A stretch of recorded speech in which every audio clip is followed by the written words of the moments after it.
সংসারে বড় অভাব। এই ইসমে আজম, ছোট্ট একটি ইসমে আজমের কথা বলবো। এই ইসমে আজম নিয়মিত 21 বার পড়বেন, তারপরে দোয়া করবেন। ইনশাআল্লাহ কঠিন বিপদ, অভাবের বিপদ সহজেই দূর হবে। টাকা রাখার জায়গা হবে না। প্রিয় ভাই, আমি যে ইসমে আজমের কথা বলেছি এটি খুবই সহজ। এবং কোন ইসমে আজম? যে ইসমে আজম নবীজি সাল্লাল্লাহু আলাইহি সাল্লাম বলেছেন।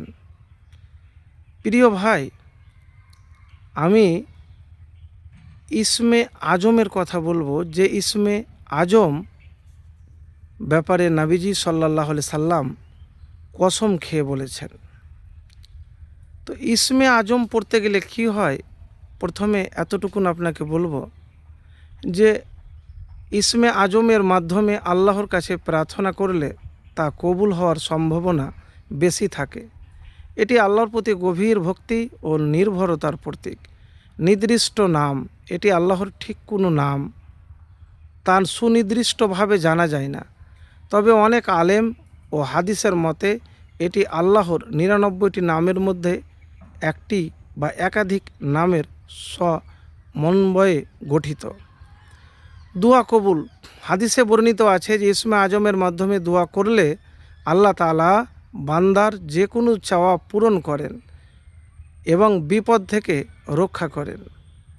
তো আমি যে ইসমে আজমের কথা বলবো সেই ইসমে আজম, দেখেন, অভাবটাও একটা বিপদ, অভাবটাও একটা হলো বিপদ এবং বড় বিপদ যখন আপনার সংসারে অভাব থাকবে।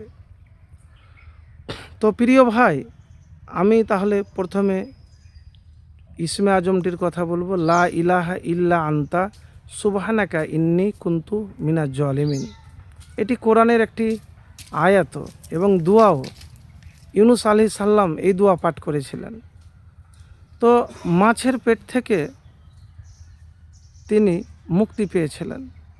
তো আপনার সংসারে যে কঠিন বিপদ আছে, যতই বড় বিপদ হোক না কেন, এই দোয়া যদি আপনি পাঠ করতে পারেন, কতবার? 21 বার বললাম, আপনি 100 বারও করতে পারেন, 50 বারও করতে পারেন।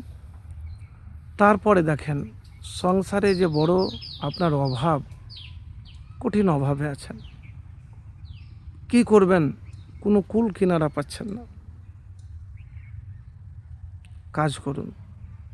কাজ ছোট হোক বড় হোক, যে কোনো কাজ করার সময়তে গুনগুন করে বলবেন লা হাওলা ওয়ালা কুওয়াতা ইল্লা বিল্লাহ, লা হাওলা ওয়ালা কুওয়াতা ইল্লা বিল্লাহ, লা হাওলা ওয়ালা কুওয়াতা ইল্লা বিল্লাহ, আর দুরূদ শরীফ। ব্যাস এতটুকুন। আর নামাজের সময়তে, আজান ও ইকামতের মধ্যে, ওই সময়তে দোয়া করবেন। প্রিয় ভাই, একবার করেই দেখুন। যদি আপনার দোয়া কবুল হয়ে যায়, তো টাকা ধন সম্পদ রাখার জায়গা হবে না। কিন্তু শর্ত একটাই, দোয়া কবুল হওয়া লাগবে। আর দোয়া কবুল হওয়ার জন্য আপনাকে মুত্তাকি আল্লাহওয়ালা হতে হবে। আল্লাহর প্রতি পূর্ণ ভরসা আপনাকে রাখতে হবে।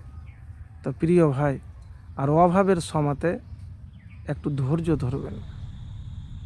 অনেক মানুষ কি করে, যে অভাবের সময়তে মন খারাপ করে। দেখেন, অভাব এমনই একটা জিনিস যে নবীজি সাল্লাল্লাহু আলাইহি সাল্লাম বলেছেন যে মানুষকে কুফরির দিকে নিয়ে চলে যায়। তো অভাবের সময়তে একটু ধৈর্য ধারণ করে পরিশ্রমটা বেশি করবেন আল্লাহর নাম নিয়ে। একবার করে দেখুন, ইনশাআল্লাহ ফলাফল পাবেন।